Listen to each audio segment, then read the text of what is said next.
Yo, what's good, everybody? It's IB Vised. I'm here to talk about the Chicago Bulls offseason. Make sure y'all like and subscribe, comment down below. And without further ado, let's get into the video. So before I go ahead and talk about the three main players the Bulls should target in free agency, I'm going to run through the 10-man rotation with y'all and just talk about a few players who've interested me. Starting off with the one, we got Coby White. He found a sustainable role in his final 18 games as a starter.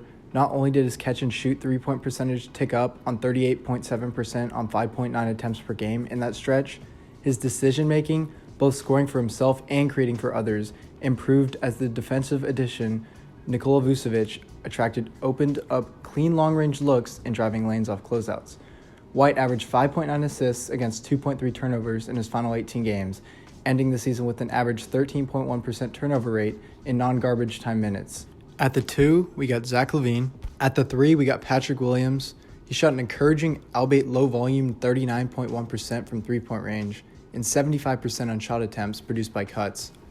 As a first year, he was assist-dependent but showed ability to get to his spots in the mid-range, shooting 43.4% on pull-up twos and push the fast break. The Bulls intentionally schemed him ball-handling reps as the season went along. At the 4, we got Daniel Theis. At the 5, we got Vucevic. Coming off the bench, at the 1 we got Satoransky, at the 2 we got Garrett Temple, at the 3 we got Troy Brown Jr. Now we have Lauri Markkanen. He shot a career-best 40.2% from three-point range in his fourth season on 10.9 attempts per 100 possessions, the highest per-possession volume of his career. This may seem trivial in the grand scheme of Markkanen's season, but it's not. Entering the year, he was a 35.6% three-point shooter for his career and bore the burden of proving that his shooting in practice matched the projection on paper. He did. And Markkanen had another roughly 1 month size sample where he teased his offense potential. In his first 14 games of the season, he averaged 19.1 points on 51.4 shooting from the field, 39.6% from three-point range, and looked to be thriving in the Bulls' movement-based offense, posting 6 20-point performances. And rounding it off, we have Thaddeus Young. Now, the Bulls finished 31-41 this season, putting them 11th in the Eastern Conference, even after trading for All-Star center Nikola Vucevic, who the Bulls thought could help them make a late-season push towards the playoffs. The team went 3-8 in their first 11 games with Vucevic, and shortly after Zach LaVine's positive test for COVID-19 was the detrimental blow to their playoff hopes. However, there are noticeable invisible strides of this team getting better as a whole in the offseason, and tons of excitement to look forward to.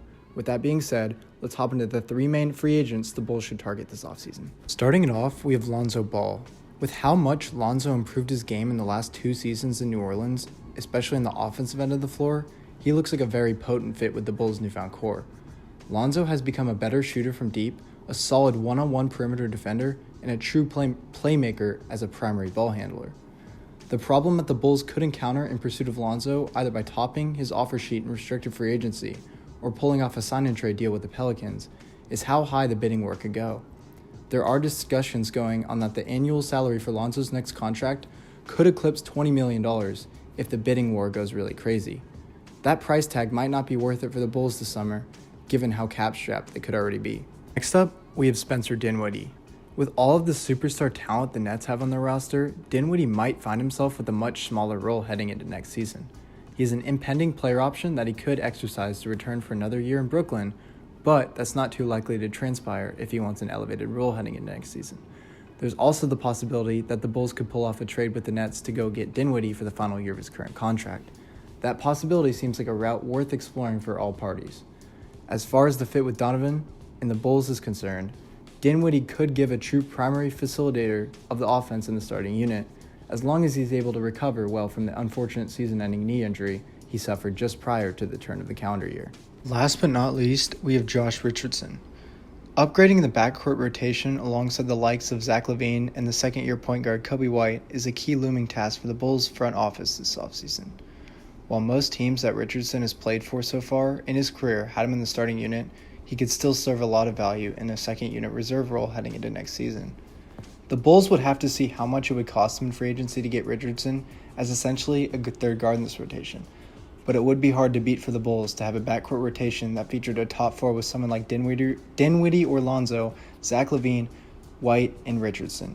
That would be a dream scenario, but Richardson would help deepen the rotation and provide a true defensive boost for this bench unit. But which free agent makes the most sense? Lonzo, Dinwiddie, or Josh Richardson? Leave a comment down below. Also, drop Drop a comment down below on future video ideas. We read the comments all the time. We love y'all's support. Make sure to like and subscribe. It really helps the channel. With that being said, I will see y'all in the next video. Cue that outro.